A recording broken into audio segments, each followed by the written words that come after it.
যুক্তরাষ্ট্র ও ইরানের সম্পর্ক উত্তপ্ত। মধ্যপ্রাচ্যের আকাশে যেন অদৃশ্য এক ঝড় জমছে। একদিকে কূটনৈতিক আলোচনা টেবিলে শান্তির ভাষা, অন্যদিকে যুদ্ধজাহাজের নোংর ক্ষেপণাস্ত্রের ছায়া। এমন এক সময় নতুন একটি রিপোর্ট পরিস্থিতিকে আরও জটিল করে তুলেছে। আরব সাগরে মার্কিন নৌবাহিনীর শক্তিশালী উপস্থিতি এখন আলোচনার কেন্দ্রবিন্দু। বিশাল যুদ্ধজাহাজ, আধুনিক ক্ষেপণাস্ত্র ব্যবস্থা, সব মিলিয়ে সামরিক প্রস্তুতির স্পষ্ট ইঙ্গিত। একই সময় সুইজারল্যান্ডের শহর জেনেভাতে চলছে যুক্তরাষ্ট্র ও ইরানের মধ্যে পারমাণবিক চুক্তি নিয়ে আলোচনা। 2 দফা বৈঠক ইতোমধ্যেই শেষ হয়েছে, কিন্তু কোনো দৃশ্যমান অগ্রগতি মেলেনি। এই প্রেক্ষাপটে প্রকাশ্যে এসেছে এক চাঞ্চল্যকর তথ্য।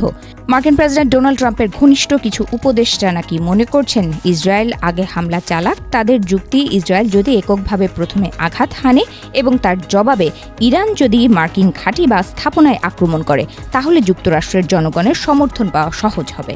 পরে যুক্তরাষ্ট্র আরও বড় আকারে হামলায় যোগ দিতে পারবে।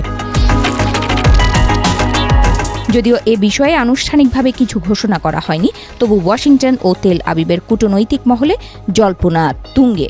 একটি সূত্রের দাবি, ট্রাম্প ঘনিষ্ঠ এক ক্ষুদ্র গোষ্ঠীর বিশ্বাস ইরানের ওপর আঘাত অবশ্যম্ভাবী। কিন্তু এই সম্ভাব্য হামলার ঝুঁকি কম নয়। রিপোর্টে বলা হয়েছে, বড় ধরনের সামরিক অভিযান হলে অঞ্চলে মোতায়েন মার্কিন সেনাদের নিরাপত্তা বড় প্রশ্নের মুখে পড়তে পারে। ইরান যদি মনে করে যে তাদের শাসন ব্যবস্থা টার্গেট করা হয়েছে, তাহলে তারা পূর্ণ শক্তিতে পাল্টা আঘাত হানতে পারে। মধ্যপ্রাচ্যে থাকা সব মার্কিন সামরিক ঘাঁটি উন্নত প্রতিরক্ষা ব্যবস্থার আওতায় নেই, ফলে হতাহতের আশঙ্কা উড়িয়ে দেওয়া যাচ্ছে না।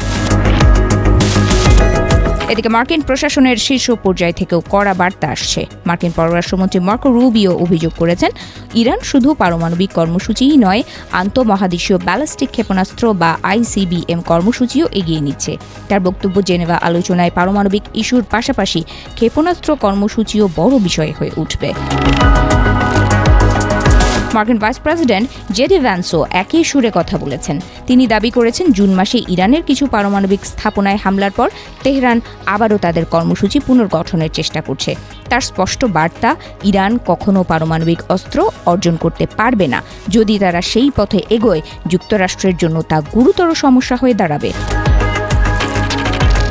ইরানের সর্বোচ্চ নেতা আয়াতুল্লাহ আলী খামেনির প্রশাসনের দিকে সরাসরি অভিযোগের আঙুল তুলেছেন মার্কিন কর্মকর্তারা। তবে তেহরান বারবার দাবি করে আসছে, তাদের পারমাণবিক কর্মসূচি সম্পূর্ণ শান্তিপূর্ণ এবং জ্বালানি ও গবেষণার উদ্দেশ্যে। সব মিলিয়ে পরিস্থিতি এখন এক অদ্ভুত দ্বৈততায় দাঁড়িয়ে। একদিকে কূটনৈতিক আলোচনার দরজা খোলা, অন্যদিকে সামরিক প্রস্তুতির ছায়া ক্রমশ গাঢ় হচ্ছে। প্রশ্ন একটাই, জেনেভার টেবিলে কি কোনো সমঝোতা আসবে, নাকি মধ্যপ্রাচ্য আবারও এক নতুন সংঘাতের মুখোমুখি হবে?